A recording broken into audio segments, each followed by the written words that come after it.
Hey guys, so welcome to our digital products presentation.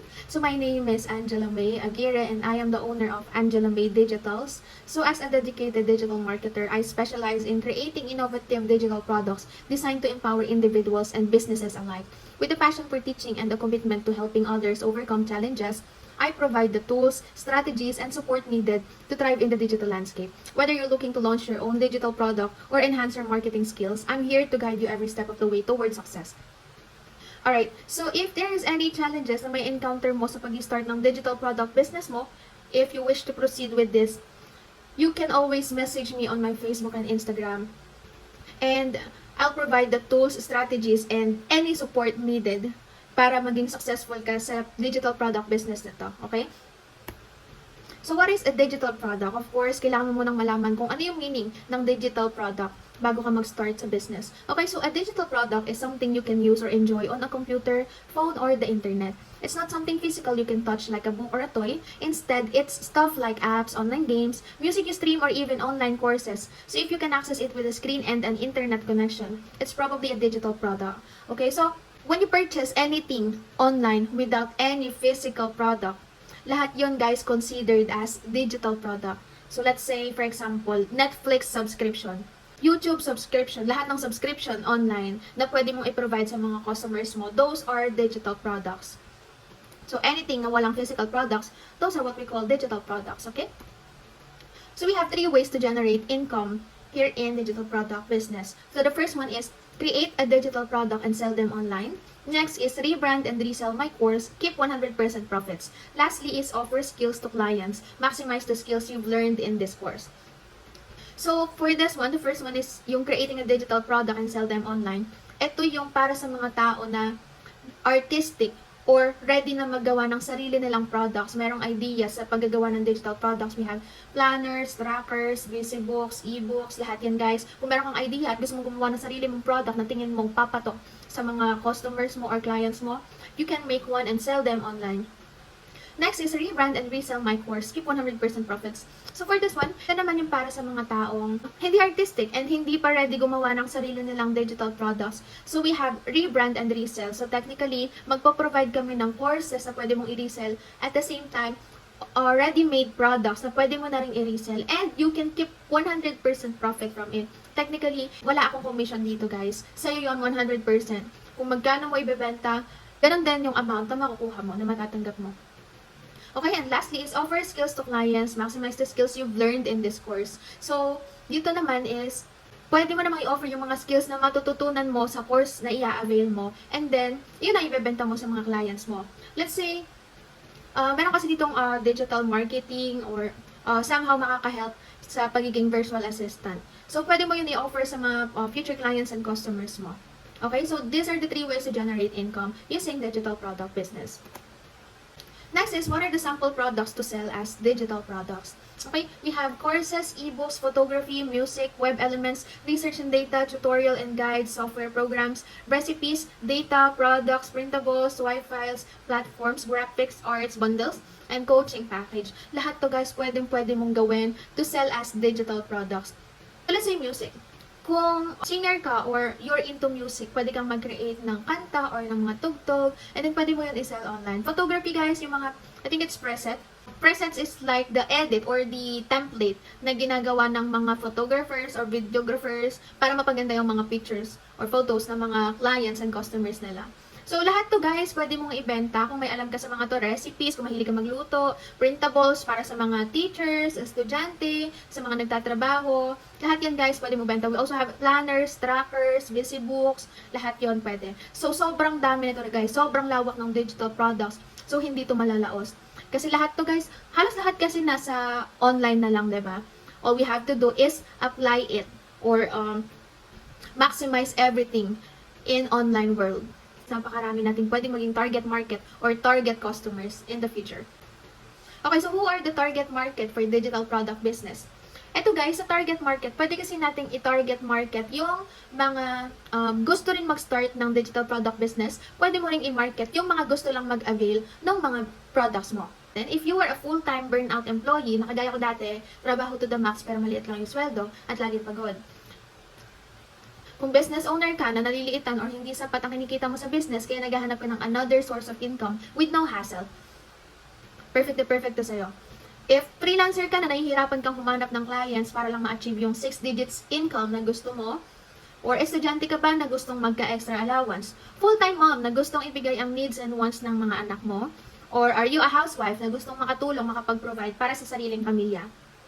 Isa ka rin ba sa mga taong gustong humanap ng pagkakakitaan sa free time mo as Filipino citizen dahil unang-una, nahihirapan ka na mag-budget ng bills plus nakaka-stress kapag walang extra. At yung sa mga may trabaho na sasahod ka lang ng sakto and nahihirapan ka ng i-budget yon pero wala pa rin natitira, wala ka pa rin extra kasi lahat yon meron ng mga pinaglalaanan. Kung gusto mo naman makalaya sa mga utang mong paikot-ikot lang, ito naman yung sa mga laging nangungutang kasi kinakapos and then mangungutang ulit ng panibago para ipatong dun sa dating utang. Para naman sa gusto mong makabawi sa family mo at ma-provide ang mga kailangan nila. Lahat naman tayo guys, gusto natin to, di ba? Or if you want to provide for your wants and needs without the guilt, dito naman guys, yung bibili ka ng mga gusto mo lang at hindi mo pa kailangan, nang hindi ka nag-guilty. Kasi usually, di ba, kapag ka mag-grocery tayo or mag-shopping, ang mga binibili lang natin is yung mga kailangan lang natin. Pero yung mga gusto natin, siniset aside na lang natin kasi wala tayong extra. Or, pwede naman na mabili natin yung gusto lang natin at hindi natin kailangan, pero nagsasuffer naman tayo at the latter part. Or gusto mong matuto or magkaroon ng bagong skills and knowledge, o baka naman gusto mong makaipon. Sino bang hindi, di ba? At higit sa lahat, gusto mo magkaroon ng money and time freedom. If ever may emergency or may mga pupuntahan ka na unexpected, meron at meron kang madudukot. And sa time freedom guys, ito yung wala kang iniisip na oras kasi mamaya baka mapuyat ka tapos may pasok pa ako bukas, or may pasok ka mamaya kasi night shift ka tapos kulang ka na sa oras. If gusto mo guys ng money and time freedom, this digital product business is so perfect para sa'yo. What are the things needed to start earning using Canva? So we have here gadgets. We can do laptop, cell phones, tablet, iPad. So dito guys, hindi naman necessary na meron kang laptop, tablet, or iPad. Cellphone will do. Pwedeng-pwede na yung cellphone guys. Convenient lang kasi sa part natin kung meron tayong laptop or iPad or tablet. Kasi mas malaki yung screen, mas madaling mag-edit using Canva. Pero yung cellphone guys, pwedeng-pwede na. Next is Wi-Fi or internet connection. Hindi naman sinabing Wi-Fi, you need to have Wi-Fi connection. Pwedeng mobile internet or mobile data lang guys. Pwede nyo na ma-access yung Canva nyo using mobile data lang. Lastly is training course. Dito naman guys, syempre kailangan mo naman ng training or learnings para malaman mo kung how to start earning using Canva. Kasi para lang yang sa school. Let's say, gusto mong maging nurse. Paano ka magiging nurse kung hindi ka mag-enroll sa school para matutunan yung steps para maging nurse? Tama? So dito guys, ganun din yun. Kailangan mo rin ng training, kailangan mo ng sapat na knowledge para malaman mo paano mag-start gawin tong business na to. Begin your digital product business journey with me by, first one is watch my free webinar. Yung pinapanood mo ngayon. Next is enroll on my digital product creation and marketing course. So dito naman, syempre kailangan mong mag-enroll muna sa digital product creation and marketing course para matutunan mong gawin to guys. Next is learn and study the course. Of course, kailangan mo munang aralin yung course na ibibigay ko sa'yo. Fourth is implement and apply the knowledge you have gained. Syempre, kailangan mo i-apply lahat ng natutunan mo sa course na inaral mo. And then, create your own digital product or resell my course and keep 100% profit from it. Dito naman guys, once na-implement or na-apply mo na lahat ng knowledge na natutunan mo sa course na to, pwede ka nang gumawa ng sarili mong digital product or pwede ka nang mag-resell ng course or ng mga ready-to-sell products na ibibigay namin and you can keep 100% profit from it. And lastly is stay consistent. Dito naman guys, stay consistent is not only for digital product business. This is for everything. Sa lahat ng bagay guys, kailangan natin maging consistent para matamo natin yung gusto nating ma-achieve sa buhay. So, next one is how long will it take to get ROI or return of investment? Dito naman guys, as early as 1 week guys, pwede mo nang makuha yung binayad mo.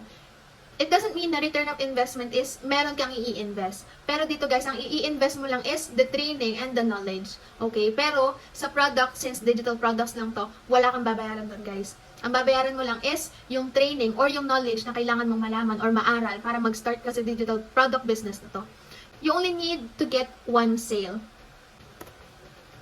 How much is the estimated amount to earn in selling digital products? Dito guys, sobrang ganda ng digital product selling kasi we have passive income. So when we say passive income, ito guys yung hindi natin alam or hindi natin in-expect. Ito yung mga kusa na lang dumadating without any effort. So let's say, Magpo-post ka lang na isang digital product sa isang marketplace. We have Shopify, Etsy, Rocket PH, and marami pang iba. Post mo lang yung isang product na yun, and kapag may bumili, hindi mo naman expected kung sino yung mga bibili, di ba? So kahit hindi mo sila minamarket or pinapromote, meron at merong bibili nun, guys. So we have passive income para sa ating digital product business. Disclaimer, guys, this is not a networking, not a double your money scheme, not inviting, not an app, bot or AI, and not encoding. This is pure selling just like any other businesses. Sa'yo nakasalalay ang iyong pag-unlad. Okay, so sipag at tiyaga lang, guys. Kapag naging consistent ka dito sa gusto mo, makukuha mo or ma-achieve mo lahat ng gusto mo marating sa buhay mo. Okay, so if you're interested, just message me on my Facebook and Instagram. Instagram at _Angela Aguirre and Facebook at Angela May Arcega Aguirre. Thank you for watching and happy earning, guys!